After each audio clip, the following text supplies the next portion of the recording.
This is Covering the Spread, part of the FanDuel Podcast Network.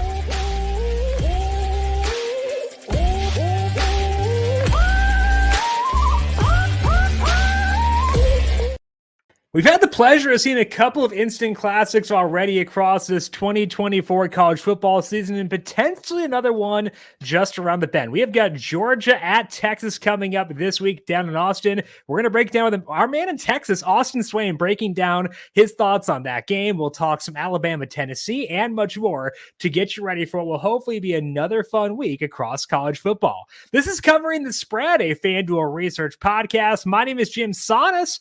I am a managing editor at FanDuel Research, joined here as mentioned by Austin Swaim. You can find him on X at ASwaim3. Find his work over at FanDuel Research, where he is a senior editor for us. Austin, fantastic college football season so far. How you doing today?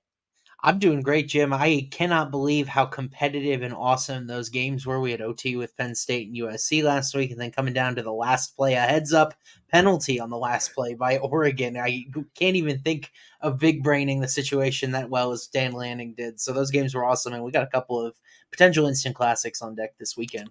I liked how Dan Lanning confirmed but didn't confirm that was intentional. Gave that knowing smile, saying, "Yeah, I know what I'm doing, but I'm not going to admit that fully out." Really fun game there. But now I mentioned you're in Texas. Texas is a big state. I know I'm breaking news and saying that. Are you close to Austin or nowhere near it? Not at all. I'm probably further than I was in Colorado from like Nebraska by geography. It's like I'm in West Texas in Lubbock, so actually the closest college down to here would be Baylor in Waco. So I'm kind of on that half of Texas, whereas Austin is much, much closer to Dallas. So no road trips to watch the Texas-Georgia game and go to the Circuit of the Americas on Sunday this weekend? No, I mean those are a couple of marquee sporting events, but even Dallas is like 4 hours. There are a few bucket list things now that I live here. I want to hit Jerry World at some point. Obviously, a Mavericks game against the Clippers is probably going to be on the radar as well. And UFC tends to come to Dallas too. So I've got a few bucket list items, but unfortunately I had to pass this weekend. Well, hopefully if the Cowboys keep draining my bankroll, aka losing, you'll be able to better afford some tickets at Jerry World, because that would be a fun place to go to. So fingers crossed, now that my bags are dead anyway, I can at least root for you to get cheaper tickets, if nothing else. Yeah, absolutely. I know that feeling as well. It's not been a great season for my Raiders either, so not what we exactly were hoping for.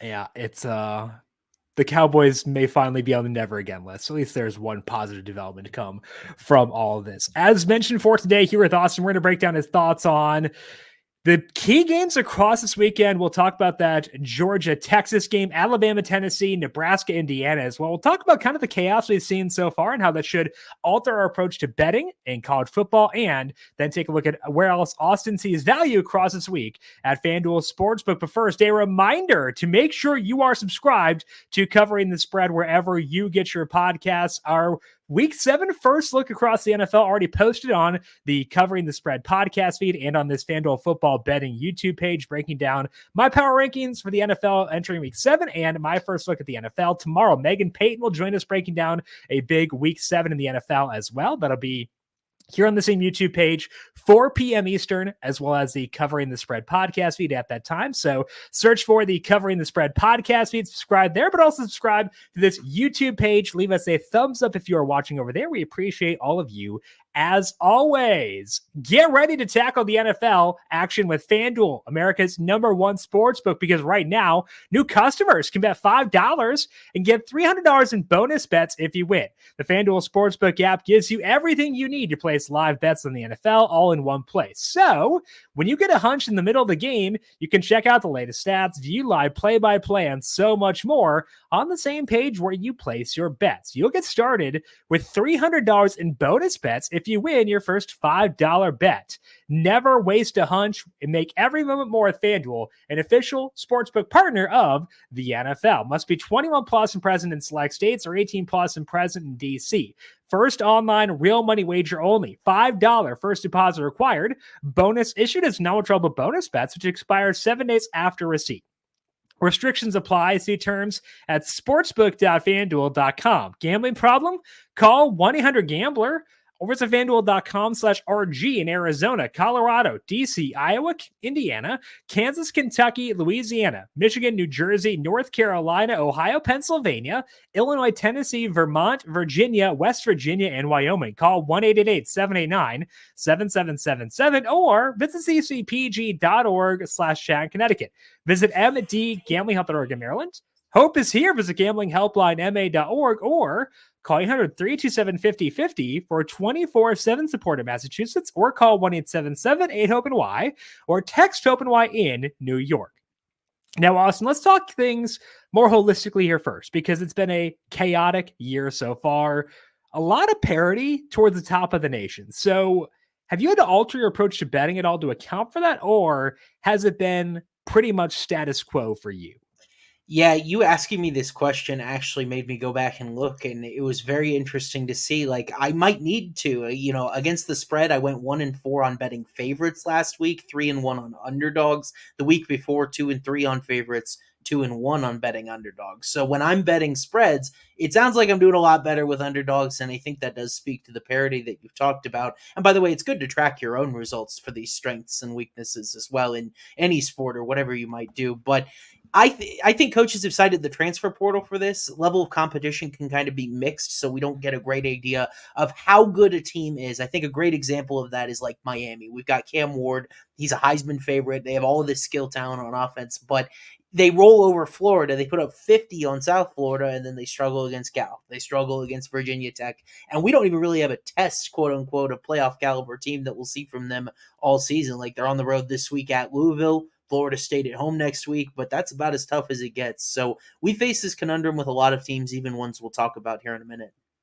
Yeah, so when you're looking at your results and trying to identify strengths and weaknesses there, I mean, we obviously don't want to ignore value. If you think that it's good value, et cetera, are you just going to go with like extra skepticism around favorites you think that might be undervalued? Kind of what approaches or what changes do you want to make in order to account for what you've noticed so far without going too far in the other direction? Right. I think sometimes it's a case of taking a bad number. Like, for instance, this past weekend, Penn State -3.5, obviously key number of 3. It's a realistic outcome in a football game. I took 3.5. It ends up losing, rather than if I had gotten into the market earlier, gotten a 3-point, or just passed after I missed the 3, then it would have been a push or potentially a win if you got 2.5 earlier in the week. So it really can come down to as simple as like adjusting around that potential number. I don't really have a specific adjustment that I think I want to make right now, because I feel like the market is going to also adjust to these underdogs, and some of these spreads that I've seen this week are even a little tighter than maybe you would have thought a couple weeks ago.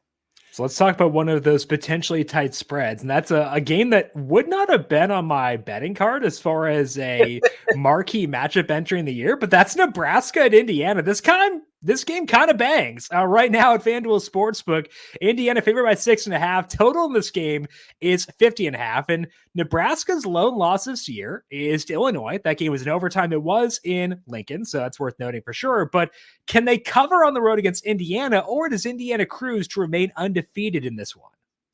It's a good question. I think Indiana is a perfect example of what I was just talking about with skepticism around strength of schedule, because Curt Cignetti comes in, the coldest line dropped in the Big Ten media day. I win, Google me. And he's done exactly that to get Indiana off to a 5-0 start. But it is through an extremely weak strength of schedule. He's had Maryland in the Big Ten and Northwestern. Sorry, Jim. That is a little bit on the bottom half of the Big Ten so far. We saw this a little with Cignetti at James Madison last year, where they mowed over some of these lower teams, but Appalachian State held them to 23. They lost in their bowl game to Air Force, only scored 21 points. So this high up-tempo offense of Cignetti's, it can roll over against good teams, and I think Matt Rule and this Nebraska defense qualify. They're fifth in all of FBS, 4.4 yards per play allowed, first overall in ESPN's SP Plus rankings on defense, and they're 108th in seconds per play. So they suck the air out of the ball. They are a great defense. They gave my Buffaloes fits in Lincoln earlier this year. And I get a key number of 28, so I'm looking actually in this one at their team total. Indiana under 28.5 points. It's -128 on FanDuel Sportsbook. I expect Cignetti's offense to pull back to earth a little bit as they move up in competition, but I'm not really leaping to a side here when, at the same time, on the road, Nebraska starting a true freshman, no matter how talented and how much he might resemble Patrick Mahomes and Dylan Raiola. I don't know if I want to leap to the side. 6.5 is a decent number, but I do like the under on the team total, given Nebraska is kind of a pace down matchup for them. All right. As you mentioned, that is the Indiana team total right now at FanDuel Sportsbook. 28.5. Under is minus 128 there. And it looks like you're kind of looking to bet against Indiana, but you don't want to tie yourself necessarily to the Nebraska offense. Is that enthusiasm around the Indiana defense, kind of wariness around this Nebraska offense, their sustainability on the road? What leads to you going to this specific market as a way to bet against the Indiana offense? Yeah, so Indiana 79th in yards per play allowed. It's actually a below average mark across FBS. Northwestern scored 24 against them, Maryland 27 similarly. So they definitely have had a high-paced game. The defense hasn't played particularly well, and I mentioned Raiola is talented. I don't really know what to expect from their offense, Sure. so that's why I'm going to the team total here. Okay. Again, that is the Indiana team total under 28.5, minus 128 for what should be, I think, a pretty fun game on Saturday in Bloomington. Let's take a look at a big battle in the SEC right now. That is Alabama at Tennessee. Right now, FanDuel Sportsbook, Alabama favored by 2.5. Total in this game is 56.5. And honestly, pretty similar teams right now. Both these teams rocky the past 2 weeks. They both had a loss and a close win against non-elite competition. So who do you have bouncing back in Tennessee this weekend? Yeah, these are two really outstanding teams holistically. I think with what you look at what's given them trouble the last couple of weeks, very correctable issues. This game comes down to who can continue to make the opposing quarterback a little shaky and uncomfortable, because I think at this point, Tennessee, Nico Yamalaeva, I knew I was going to butcher that, hasn't exactly played as well as people were expecting. Heisman preseason favorite. Jalen Milroe struggled 2 weeks ago against Vanderbilt, and really what Vanderbilt did in that game, they made him beat them as a thrower. He had just 10 rushing yards on 7 attempts. I think Tennessee can do a little bit of that here. One of the best interior defenses in the country, just 2.9 yards per carry allowed thus far. And if they can limit Milroe, I like Tennessee at home here. Their money line plus 122. Obviously, Rocky Top is a huge advantage anytime you can have an SEC home crowd that is psyched for Alabama in a pseudo playoff elimination game. But they've also got a much better secondary than Vandy when they were able to do that to Milroe. They're 7th overall in ESPN SP Plus defense. Alabama just 21st. And remember, this isn't Nick Saban. This isn't the same product you're going to get on that side with Kalen DeBoer. I think UT will be able to run the ball here. Dylan Sampson's been awesome. And Yamalava, 51.4 quarterback rating. If he's been the struggle, if he's been the liability, I'm very bullish on this Tennessee team moving forward, because I think Yamalava is very talented, just getting comfortable, working out some of those freshman kinks. But I think he's going to be a strength come postseason time. All right, so we're on the Tennessee money line for this game. The Tennessee money line right now at FanDuel Sportsbook plus 122 as they host Alabama here. You talked about Miller as a passer, and he's had obviously flashes this year. That Georgia game, a great example, where he did look really good in that aspect. He looked borderline unstoppable on the ground in that game too. What to you is the tell as far as trying to predict when he'll do that versus the games when he may kind of be a bit shakier through the air? I think even in that Georgia game, he was able to have success on the ground. And Milroe, if he can mix those two elements together, we saw it a little bit in the Rose Bowl last year against Michigan as well, which is really another one of those high-level defenses we played. We'll talk about Georgia's defense, maybe not quite the standard we've come accustomed to under Kirby Smart, but really when these high-level defenses can limit his impact as a runner, especially in the red zone, and make him throw outside the numbers, I think is where you have trouble. And this is an Alabama team that's pretty young, all things considered. Jam Miller doesn't have a lot of experience at tailback. Ryan Williams, obviously a stud at true freshman. And I don't know if I want to bank on any sort of production going down when we see Jeremiah Smith and him as freshmen just absolutely continuing to crush it. But I tend to lean on environment here, and I think I get a little bit better of a defense. And this Josh Heupel product, maybe a little bit more consistent and tested in these big spots right now than DeBoer in his first year. All right, so that's what puts Austin on Tennessee, the money line plus 122 at home as they take on Alabama on Saturday. Okay, let's talk about it now. The big marquee game of Saturday, that is Georgia at Texas down in Austin. Right now, FanDuel Sportsbook, Texas favored by 3.5. Total in this game is 55.5. In Austin, Texas has absolutely blown through their entire schedule so far, especially last weekend against Oklahoma, but very tough test here. Who you got? Georgia versus Texas. What can I say? I've moved and become a soft homer. I'm going with UT minus 3.5 here. I don't even think 3.5 is a particularly difficult number when they're the team right now that I trust more on both sides of the ball. After some first quarter rust, Quinn Ewers looked like Quinn Ewers for most of the game on Saturday. 77.1 quarterback rating against an OU defense, at least on that side of the ball, that is very good. They're 12th in ESPN plus defensive rankings. Georgia is just 10th. They're not the same dominant run defense that would funnel guys to the outside to elite secondary pieces. They lost a few pieces in the front seven. And I think the Texas defense might be their underrated story if they do end up going on to win the national championship or make the semifinals or what have you. 3.5 yards per play allowed thus far, first in all of FBS. 4.6 passing yards per attempt allowed for first in all of FBS. I really can't get that image of Carson Beck struggling against Alabama out of my brain. 54.1% completion rate and 3 picks. So I really look at Texas. I think they've got the advantage on both sides. Level of competition plays a factor in why Texas has looked better. They have not played a Clemson. They have not played an Alabama yet. But I don't think Georgia has been the same since losing some of these pieces to the NFL. I think they're going to struggle to contain Texas and Quinn Ewers on offense. And on defense, I don't know if I trust Beck to be able to take advantage of UT. So I'll lay 3.5. I think they end up winning by a score or so.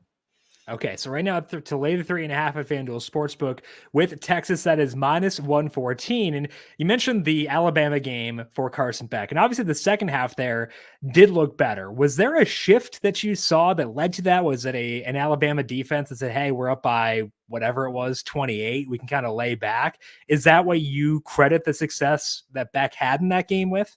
Kind of. That's the way I interpreted it, is that maybe Alabama had played a more conservative coverage, that they weren't exactly coming with the same venom they were when the game started. It was 28-3 in the second quarter. I don't remember the exact Alabama lead, but that's how it felt to me as a viewer. And this is not the first time Beck had an iffy quarter or an iffy half this season. We saw him struggle a little bit in the first half against Clemson before things really opened up. I'm not particularly a believer when my numbers on paper are telling me Texas might be the best pass defense in the country. Okay, so we are liking Texas minus 3.5, minus 114. We are on the Tennessee money line plus 122 and Indiana under 28.5 points as they take on Nebraska for this weekend. All right, Austin, opening up the board for you. Outside of those marquee matches, where else is seeing betting value this week at FanDuel Sportsbook? I've got a couple lines that I'm happy to pluck out midweek. And Jim, I know you're a Northwestern guy, so how about some vintage, ugly Big Ten football? I'm looking at Michigan and Illinois, which is actually a ranked battle just inside the top 25. I'm looking into the under here, 43.5 at minus 110.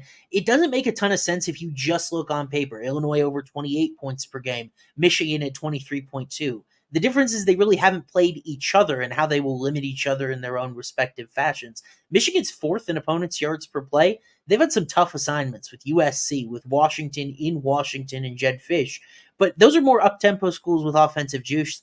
I don't know if Illinois, I'm comfortable calling them that. They scored just 7 points on Penn State. Very similar defensive profiles between those two. And then we kind of know what Michigan is on offense this year. They're under their third starting quarterback. Jack Tuttle with a couple turnovers after gave them a little spark mid-game against Washington, but it was kind of iffy at times. And they play at the third slowest seconds per play. So they're really trying to hide their quarterback situation. They're not trying to score a ton of points. I think if you put these two strengths opposite their weaknesses, we see very little scoring in Champaign this weekend. That total is 43.5, minus 110 on the under for Michigan, taking on Illinois. Like you said, vintage Big Ten battle there between those two teams. Any other spots you're eyeing for week 8? Yeah, absolutely. And this is one I kept in mind when we talked about trends at the beginning of the show, and I haven't bet favorites amazingly. So rather than take a spread here of 2.5, I think I am just going to leap to the money line in what could be a close, zany game between LSU and Arkansas. I'm going to take LSU's money line, currently minus 137 at FanDuel Sportsbook. I feel like Arkansas is kind of flying high by public perception, where they have had 3 straight matchups where their opponents have struggled to throw the ball. Between Auburn, Texas A&M, and Tennessee, you've got 2 freshmen mixed in there. You've got 2 quarterback controversies and changes mixed in there. So now they face LSU and Garrett Nussmeier, 82.1 QBR. in some ways, I think LSU got a blessing in disguise by losing John Emery in their season opener because they really leaned on their passing attack with Nussmeier and the outside weapons like Kyron Lacey, Mason Taylor. That was a big factor in their win over Ole Miss last week. I picked Ole Miss to win it all before the year, so that went about as well as your Cowboys bet did as well in the futures market. That's not looking so great right now, but it is a win I do not take lightly. And then I look at Taylor Green for Arkansas. He was red hot against Tennessee, completed over 70% of his passes. I'm old enough to remember the sub 45% completion against UAB and against Auburn. So this is not nearly a big enough money line to dissuade me from the fact I think Nussmeier is a significantly more consistent guy at quarterback, and LSU might actually be the better defense here, given Arkansas has been hidden a little bit. They got torched by Oklahoma State earlier this year, and I wonder if LSU can do the same. All right, so we're taking the LSU money line minus 137 implied odds there, about 58%, 57.8% specifically as they take on Arkansas. That's in addition to the Michigan-Illinois under at 43.5. That is all that we have here for today on Covering the Spread. Big thank you once again to Austin Swaim for swinging by and joining us here. Austin, appreciate the time as always. Good luck to you in week number 8. Hopefully the LSU money line, the favorites, can come through for you there and buck that trend. Rooting for you there. And appreciate the time as always. Yeah, thanks, Jim. One key underdog we're hoping catches this week, Colorado plus 3.5. We'll see if the Buffs can overcome their injuries for me. Sounds like Hunter is good to go. So I am feeling optimistic about your Buffaloes. Good luck to them. Good luck to you. Enjoy the football. Find Austin on X at ASwain3. I am on X at JimSannes. You can find FanDuel Research on X at FanDuel Research. Big thank you to our YouTube producer, Justin Lane, for his work on the video side of things. Thank you, Justin, as always. And thank you to everyone for tuning in. We'll talk to you once again tomorrow, breaking down best bets in the NFL for Week 7. Also, our DFS show live at 10 a.m. Eastern on the FanDuel YouTube page. This has been Covering the Spread, a FanDuel Research podcast.